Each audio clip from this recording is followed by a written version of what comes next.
Hi friends! Nanapunta karon sa tuang session for today. So ako din si Juan.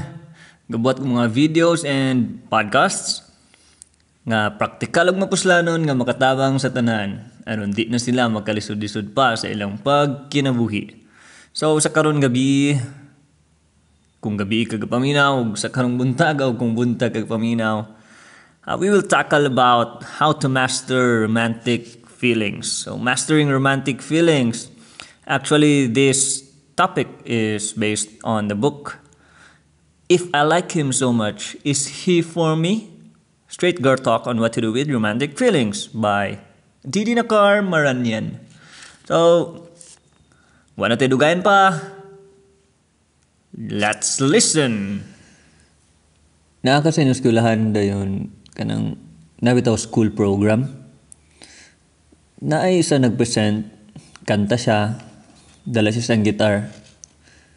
Samtang kakanta siya, imong nabantayan ang katsada sa iyang tingog, pagkamaayon niya mo gitar. Napansin gud nimo nga hit gud niya ang mga notes, wa siya niyabag. Sa pipila ka mga kanta nga iyang nakanta, pagkamanyatag din siya og iyang testimony. Iyang gistorya ang iyang kaagi, giunsan niya pagpaningkamot, giunsan niya para makabot ang iyang mga pangandoy sa kinabuhi. Sa iyang mga stories na inspire kayo ka, nga nakaana gid ka. Salamat Lord kay imo siyang giatagan og tsada nga talent, and then imo siyang gipalahutay sa iyang mga kalisdanan. But then, somewhere along the way, na-notice na nimo nga tsada man di siya glawas. Nibagay sa iya ang iyang suot nga t-shirt ug ang jeans. Pagkalingit niya sa imuha kung aha ka nga side sa inyong gym, napansin nimo iyang mata. Grabe ka tsada. And kanang sa iyang pagka-cute pag mag-smile siya. Kaunaw na din ka. Gusto na ko siya ma-meet. Siguro mo adto ko backstage or sundan ako siya pagkauman aning presentation. And siguro pangayoon ako yung number or unsa ba ka yung Facebook name. Pagkauman sa program, picture niya. Nakikpicture ka niya. And then, human ato, di na gid matangtang sa imong una-una. Ngano na ka nga, laon sa ka no? Kung magkauban mi, magkadayon mi, and siya akong makauban pagbaklay di sa aisle, sa simbahan, kanang kaslon mi. Ang pangutan na karon, is it wrong to have a crush? Unsa may naitabo dito? Usual case nga nag-start sa innocent nga admiration, nag-end sa romantic crush. Unsay kalayan? Ang una, plain ug simple lang siya nga appreciation sa iyang talent, sa iyang gift or sa iyang skill. Ang ikadua, ang romantic crush, na siya'y emotional involvement sa tao. Admiration is simply recognizing the positive attributes of a person and being open or vocal about it. We do it all the time. Kasagara sa tuwa, nanata. Gusto rita nga, tsara siyang talent, may kay siya. Ga-admire ta og mga athletes, mga kanang maayo kay mga storya, mga artists, mga artista, singers, o anyone nga mga celebrities. Usahay, we urge out of our way to compliment those who excel as a way of encouraging them in their good work. Ang crush sub, on the other hand, is a desire to be emotionally involved with the object of attraction or affection. So na-involve na ang emotion atong object of attraction, which is katong tao nga imo ko na yung gi-admire. A crush is admiration coated with romantic feelings. Again, a crush is an admiration coated with romantic feelings. Pagkabalo na to ani nga definition and pagkabalo na to sa kalayan sa crush o admiration, ang answer sa pangutana kung is it wrong to have a crush, mabutang yapon nga yes. Yes, it is not quite right to have a crush. Ngano kaha? Kani nga context, it is not quite in line with God's will. According sa Sirach chapter 11 verse 2, do not praise individuals for their good looks. Do not praise individuals for their good looks. Gi-emphasize na diya nga dili daw taangay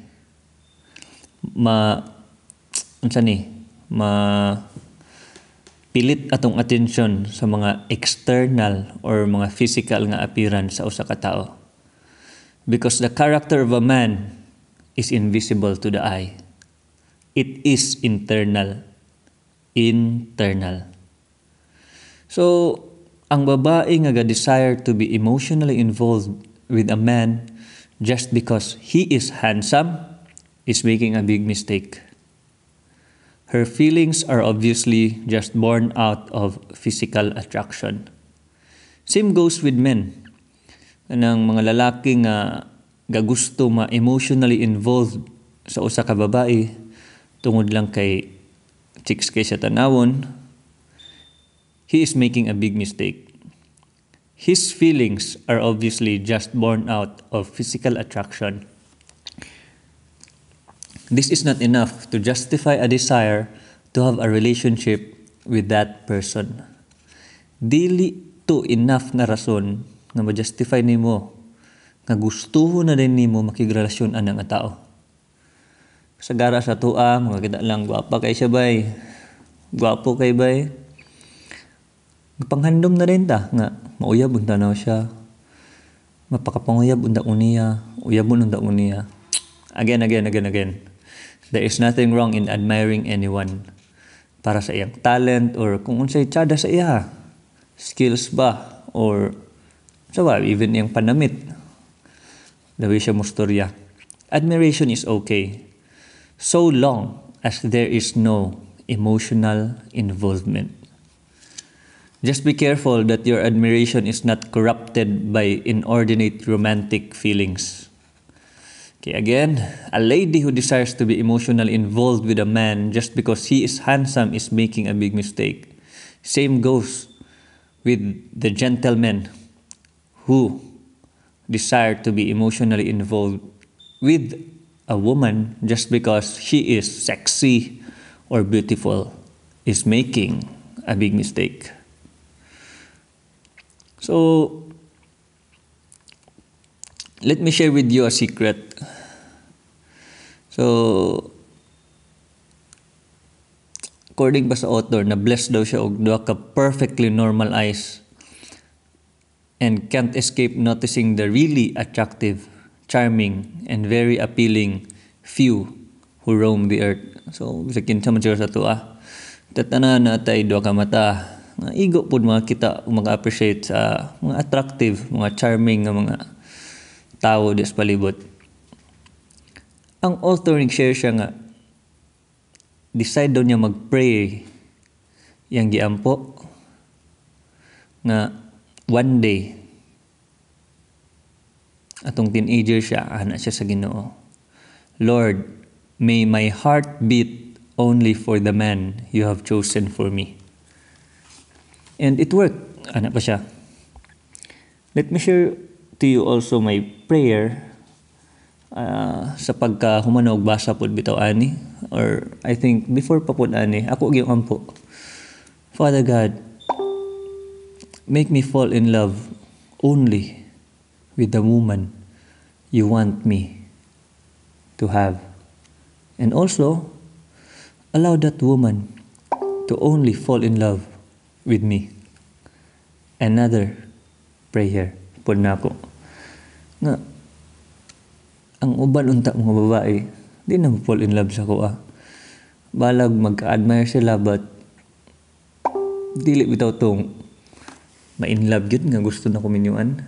And I believe sa kadaghan nga na kaila mo yun sad gyud ko nga posible daghan nakakachar-char pero wa man giningon nga gusto ko laminyuan ba. Bisan pag mag-uyab wala, friend zone. Ako ako maging na testingan nga makig-close sa mga babae. But ang pag-ampo inubanan sa pagpugong daw gyud kay tabang. Kaya yes, ma-close ta sa uban but ako pud mahal man gyud kay sa ako ang words nga I love you. Di puno hagas mabuhi sa ila. Siguro say magka-close, say pod developan man galing, pero di gyud ka pang dugay. And pag muwala diha, ka-realize ra pod ka nga, thank you Lord. Sakto ra pod gyud nga wala minagdayon. Kana ka ba nga, grabing Ginoo. Mutuman gyud sa imong giampo o gipangayo. Kaya ang tao nga ngayog tabang kang Lord, tabangan siya gyud niya. Basta makita niya nga willing gyud.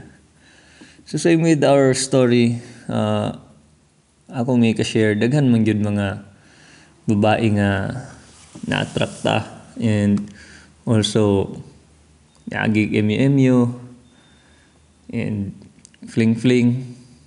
Pero kaingon gyud ko nga si Jenny God-given. Ingon pa na ako sa kung kinsay mga tanas ako mura gid siya gitunol sa Ginoo sa ko nga dili ako'y nangita wa ko naningkamot og pangagpas makakita sa iya but niabot lang and God moves in mysterious ways. Dahil lahi o pamaging Ginoo nga ipagkita ang duha ka tao, babae ug lalaki. So, mga to, happy kay ko. Kay daw natay mga crushes sa una. So, tinuod lang, bisan pag na ako'y gusto yun kaayo, ako gyapong ampo manggod nga, Lord, let me fall in love only with the woman you want me to have. Di na ako gaingon ang ngalan atong babae. Unlike karon, ako nagyong ingon, Lord, make me fall in love more with Jenny. And siya po sa ako, do maagi yun ng mga misunderstanding, miscommunications. Pero lahi ragyad. I thank God for this relationship. So according to Proverbs chapter 4 verse 23, ana pa nga, above all else, guard your heart, for it is the wellspring of life.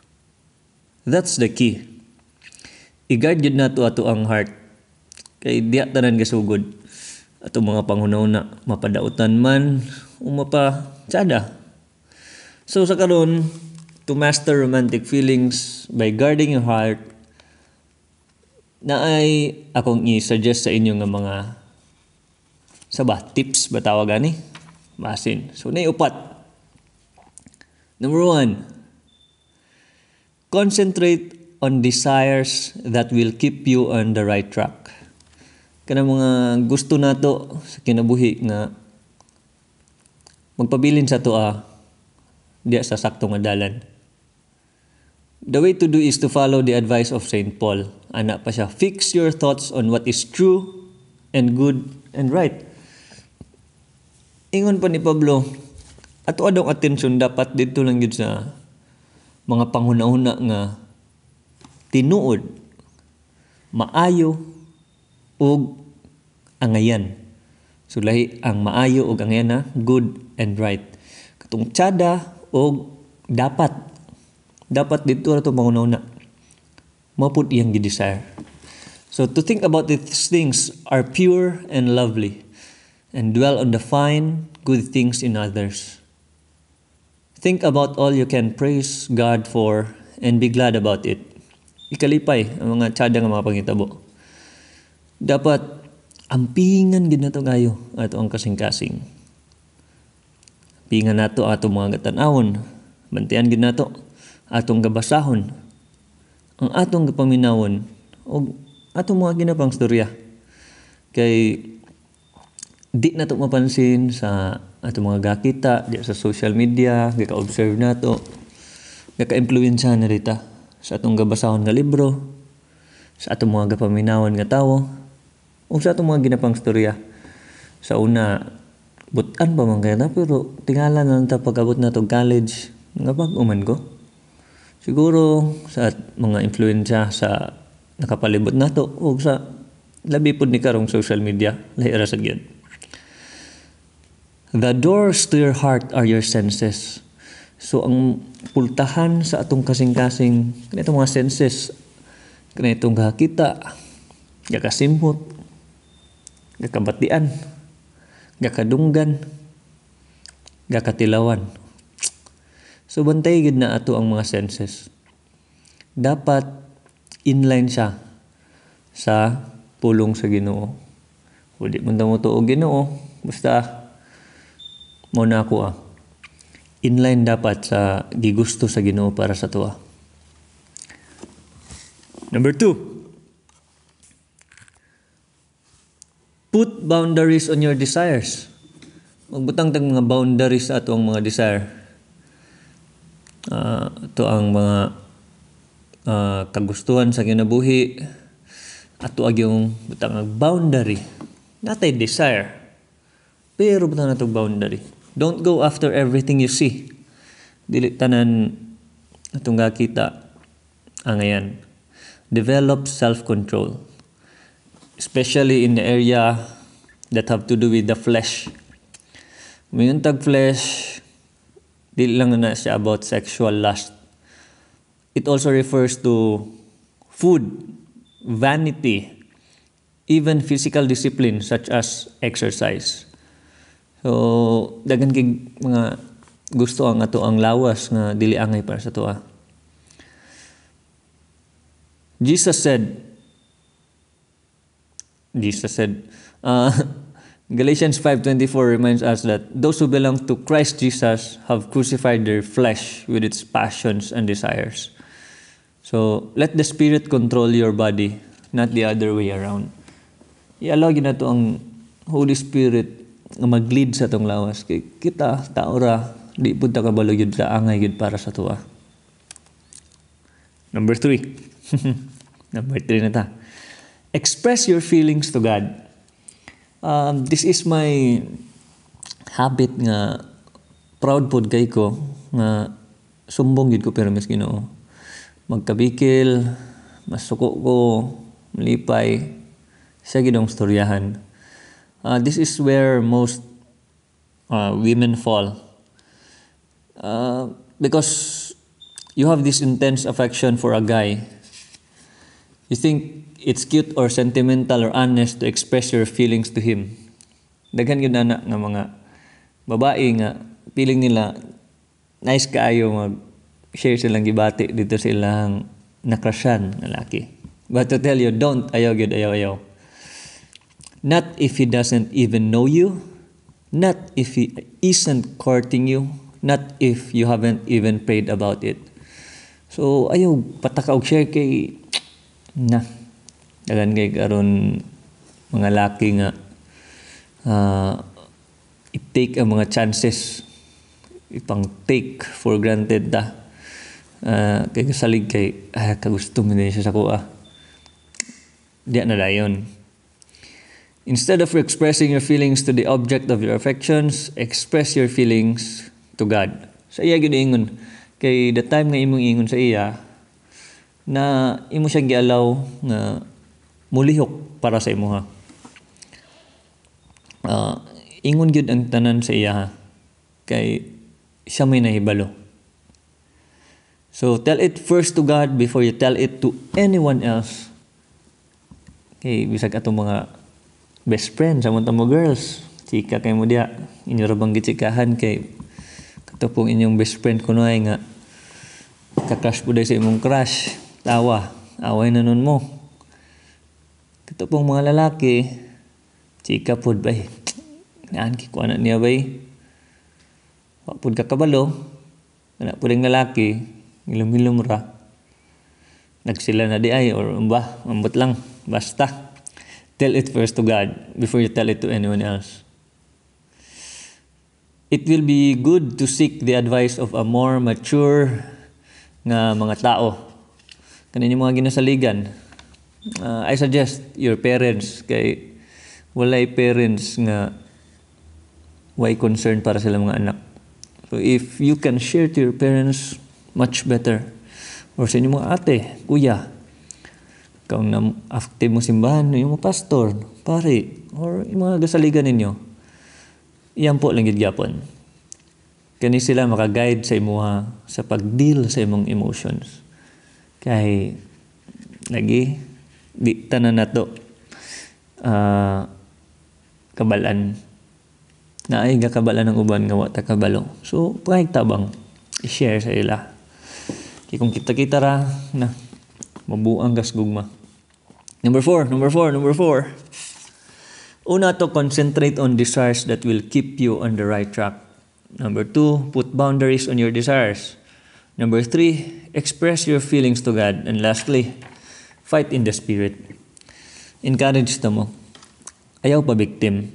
Dapat ikaw tong victor. Rise up and remember that you are not a slave to your emotions, but the Holy Spirit will empower you to master them. Di ta pa slave sa gusto sa tong lawas. Dapat, yampo yun na na. So, God has given us the power to live in accordance with His will. And if we exercise our faith in God's promise to save, we will surely overcome. So, ayog papilian ni mga gibati. Ay, bantay gani. May lang kasugod. Kas ka nimo, gusto ka nimo, feeling nimo, kain nimong buhatong tanan para sa iya. Pero, paglabay sa pipila ka panahon, wala gyapon. Di na din ka. Abala siya di eh. Na discourage lang hagas wala po din ka. Di ba? Manglabay lang tanan. I have a suggestion para sa inyo. Na yung mga tests, ayat na tumingon nga siya na ba or unsa bagyad angayan bagyad may mag-uban. We use this test para kabalo yun ta. Una, test of time. Test nimo through time kung angayan bagyad mas usak-usa. Daw gatuo ko nga pwede magitanan bisag kinsa i-work out lang yun. Though it will be easier to meet someone nga gi-assign gyud para sa imo nga gigusto ni Lord for you. Though you can make choices, God's choices are even more better. So test of time. Pero note lang di tanan gadugay, gadayon. Sunod nga test of distance. Kay mag-uyab, manag-uyab, kasagara, okay lang pag-uban. Tingalan na lang ka. Nagkabulag lagi kadyot. Uli lang isa lang balay dito sumpong, ikaw po nag-uli sa kasisang, pagkaugma, away na mo. Nakikachat lain no, nagkankuan ka sa lain no. Kisa man tayo mong ka-text, kisa man tayo mong katawag. Isa po dayon. Naglaag pa ka no. Ano naman ka-text o good night? Ano ang ka-text o good morning? Wa ka naka-text ako nagkaon na ba ko? Tungod sa pagkalayo, kakabuyong na, kakabuang na, sa kung saan nagkakaunaan. Kaya mo lagi, ang isa na sumpong, ang isa na asa, kasisang. Or sa kasa ba niya, Kalasungay, Heights, o uban pang mga lugar nga lagyo kayo. Katulo, test of maturity. Grabe yun ka-importante. Kay sahay, samot nagbata pa ta, feeling na to, sakto na yun na itong ginauna. Mauna ni, Lahi siya sa uban, lahi kayo. Di kong minon ninyo, bahala mo dyan. Pero kabalo, it takes some maturity para maingon gid mo nga siya na gid. Dapat mature mong duha. Or at least you grow maturely together. Just stay still and be mature together. It's baby steps at a time na mature. Di mo na hagas. But mayon na ingon sa inyo po, di pasabot tigo lang, mature. Na iban bata pa pero mature na. So di pasabot tiguang, mature. Di pasabot bata, immature. Test of time, test of distance, test of maturity. Next. What can I look forward to? Now, if you live your life in step with God, you can look forward to a bright future. That's according to Jeremiah chapter 29 verses 11. If you promise to obey Him in all ways, you can expect overwhelming blessings. Mara gini akong desire sa Dios nga mo-obey sa iya ha, kay kabalo ko siya rating provide sa ato og blessing. The point is, even your romantic feelings have to be put under the Spirit's control if you want to live a life pleasing to God. Ma-realize na to one day, when you said a prayer to God, Lord, whatever you want, that's what I want. Whatever you don't want, I don't want either. So, kanamdam ko song ampo gyapon nga. Make me want what you want me to want, and make me don't want what you want me to not want. So, make me have what you want me to have. Make me not have what you want me not to have. May na mga ampo kay gakatiguan ko, gakarealize na ako nga di gyud ko kabalo sa akong gusto. Ginoo ang makabalo sa unsay angay para sa to. Same sa to, bata pa ta. Even nga bata, literally bata, 1-year-old, 2-year-old, 3-year-old, up to bisag inanang edad ninyo. Actually, di man ta kaingon nga kabalo yun mo sa anyong gusto. Munang natay ginikanan, munang gi-design nga, samtang bata tanay ginikanan nga mo decide para sa tuwa. Kay tao ra sabta, bisa samot tagbata, wata kabalo yun sa atong gusto. Same with us humans, we need God. Kay tao ra ta, di ta kabalo, ang Ginoo may balo para sa tuwa. So once you've learned to do this, expect gid ka og mga awesome na blessings mag-overflow. Who knows? It might even be the man of your dreams or the woman of your dreams. Salig lang. Salig lang yun. Okay. Gituyo sa Ginoo nga di nato may balaan ng tanan, gituyo sa Ginoo nga di nato may balaan ng ugma, sunod bulan, sunod tuig. Kay para mosulod ya ang pagsalig. Unsaon man ang pagsalig kung ahirata mo tuo, kung natin makita. Ingon pala, to see is to believe. Pagkita isa daw ko, Lord, be? Tulid na ka nakikipagkita sa Lord. Pero the key here is, to believe is to see. Tuo gyud, and makita nimo ang resulta sa imong pagtuo. If you believe in God, that's nice. If you don't believe, that's nice also. Actually, it's up to you. It's up to you, but mo to akong suggestion. I'm just sharing my experiences and the book I've read. Like again, when you put your trust in God, nagag surprises. Daghan kayo. Nga imbis ikaw ang magsigig sana all sa uban, ikaw ang magsigig kadungog og sana all. Kadunggan naman na sa mga relationship ni Jenny. I don't know sila nga kita. But happy ra pod mi nga gakahappy ang uban sa mua. Mailan nimo ang tiyada nga relationship. Kay kakalipay po lang nasa imong palibot. Di bitaw tong puro negative ang impact sa laing tao. A very good relationship or a God-given relationship is a blessing to others. Dili katong makakos og away, makakos og gubot. It will make the people around you happy. Kay ang relationship di raman na para sa inyo. Para na sa tanan. You're not looking for a lifetime partner actually. We should look for a mission partner.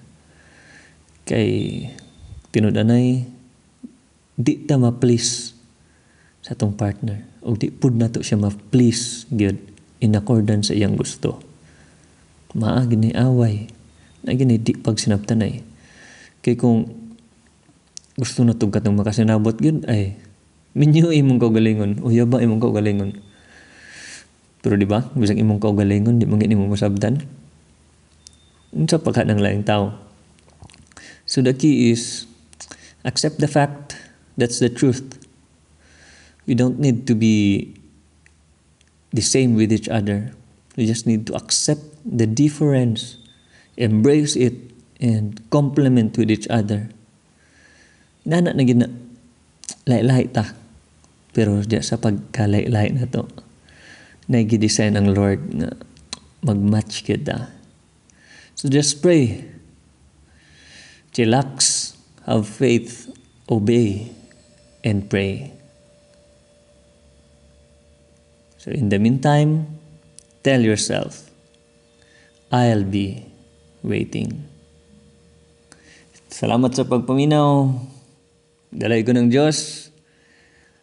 Have a better relationship to have a better life. Thank you.